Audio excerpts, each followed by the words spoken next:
Chapter 3 pride, awkwardness and a dangerous accident in Chalisgaon. और उस खतरनाक दुर्घटना को याद करते हुए B.R. अम्बेडकर जी लिखते हैं, वो 1929 था। बॉम्बे गवर्नमेंट ने अछूतों के दुख दर्दों के बारे में इन्वेस्टिगेट करने के लिए एक कमेटी अपॉइंट की। मैं इस कमेटी का मेंबर था। कमेटी को पूरे इलाके में घूमकर अछूतों पर हो रहे जुल्म और इनजस्टिस के मामलों को इन्वेस्टिगेट करना था। कमेटी को डिवाइड किया गया। मेरे साथ एक और मेंबर था। हमें खान देश के लिए 2 डिस्ट्रिक्ट दिए गए थे। हम दोनों अपने काम फिनिश करके अलग अलग निकल गए। वो एक हिंदू संत से मिलने चला गया और मैं ट्रेन से बॉम्बे के लिए निकल पड़ा। चालीसगांव में उतरकर मैं एक विलेज में गया जो कि धुलिया लाइन में पड़ता था। मुझे यहाँ पर एक सोशल बायकॉट का केस इन्वेस्टिगेट करना था। गांव के कुछ हिंदुओं ने एक अनटचेबल को यानी अछूत को गांव से बाहर निकाल दिया था। चालीसगांव के अछूत स्टेशन आए और मुझसे रिक्वेस्ट करके बोले कि मैं रात को उनके साथ स्टे करूं। मेरा प्लान था कि मैं सोशल बायकॉट का केस स्टडी करके सीधे बॉम्बे चला जाऊंगा। उन लोगों की रिक्वेस्ट पर मुझे उनकी बात माननी पड़ी। मैंने विलेज जाने के लिए धुलिया की ट्रेन ली। वहां पहुंचकर मैंने उन्हें विलेज की सिचुएशन के बारे में बताया और नेक्स्ट ट्रेन से चालीसगांव आ गया। स्टेशन पर चालीसगांव के अछूत मेरा वेट कर रहे थे। उन्होंने मुझे फूलों की माला पहनाई। अछूतों का मोहल्ला यानी माहरवाड़ा वहां से 2 मील दूर था। बीच में एक नदी पड़ती थी जिस पर एक पुल था। हमें इसी पुल से होकर विलेज तक जाना था। स्टेशन पर कई सारे तांगे सवारी के इंतजार में खड़े थे। वैसे माहरवाड़ा वॉकिंग डिस्टेंस में था। मुझे लगा लोग आएंगे और तुरंत मुझे उस तरफ ले जाएंगे, मगर ऐसा कुछ नहीं हुआ और मुझे समझ नहीं आया कि मैं वेट क्यों कर रहा हूं। करीब 1 घंटे बाद एक तांगा प्लेटफॉर्म पर मेरे पास आकर रुका। मैं उस पर बैठ गया। उस तांगे पर हम 2 ही लोग थे, एक तांगे वाला और एक मैं। बाकी लोग शॉर्टकट से पैदल आ रहे थे। तांगा अभी 200 कदम भी नहीं चला होगा कि एक कार के साथ उसकी टक्कर होते होते बची। मुझे क्या पता था कि ड्राइवर इतना अनाड़ी होगा। वहां खड़ा एक पुलिसमैन जोर से चिल्लाया, तब जाकर कार वाले ने ब्रेक लगाए।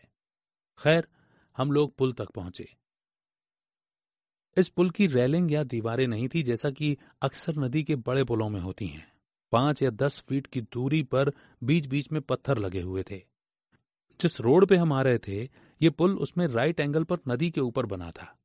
इसलिए रोड से पुल तक आने के लिए एक शार्प टर्न लेना पड़ता था। पुल के फर्स्ट स्टोन के पास घोड़े ने स्ट्रेट जाने की बजाय टर्न ले लिया और लड़खड़ा गया। तांगे का पहिया इतनी जोर से पत्थर से टकराया कि मैं तांगे से उछलकर सीधा जमीन पर गिरा और मेरा तांगा और घोड़ा दोनों जाकर नदी में गिरे। मैं इतने जोर से गिरा था कि थोड़ी देर मैं यूं ही सेंसलेस पड़ा रहा। माहरवाड़ा नदी के अपोजिट साइड में था। स्टेशन पर मुझे लेने जो लोग आए थे वो शॉर्टकट लेकर मुझसे पहले पहुंच चुके थे।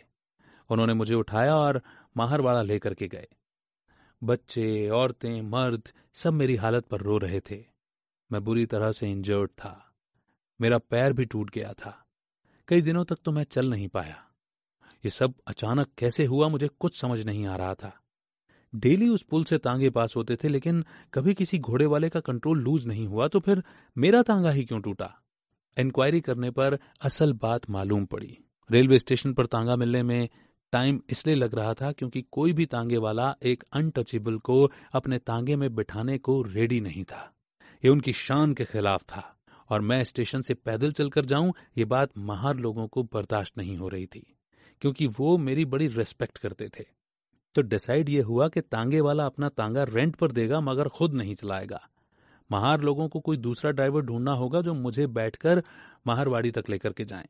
लेकिन ये लोग भूल गए थे कि इज्जत से ज्यादा पैसेंजर की सेफ्टी ज्यादा जरूरी है। इनमें से किसी को भी तांगा चलाना नहीं आता था क्योंकि ये इनका काम नहीं था। फिर एक आदमी ने रिस्पॉन्सिबिलिटी ली और मुझे तांगे पर बैठा कर ले गया। उसने सोचा कि तांगा चलाना कौन सा मुश्किल काम है, मगर उससे कंट्रोल छूट गया और यह एक्सीडेंट हो गया। चालीसगांव के इन महार लोगों ने इज्जत बचाने के लिए तो मेरी लाइफ ही दांव पर लगा दी थी। उस दिन मुझे समझ में आया कि एक अनपढ़ तांगे वाला भी खुद को एक अछूत से कहीं ज्यादा सुपीरियर समझता है, फिर चाहे वो अछूत कोई बैरिस्टर ही क्यों ना हो।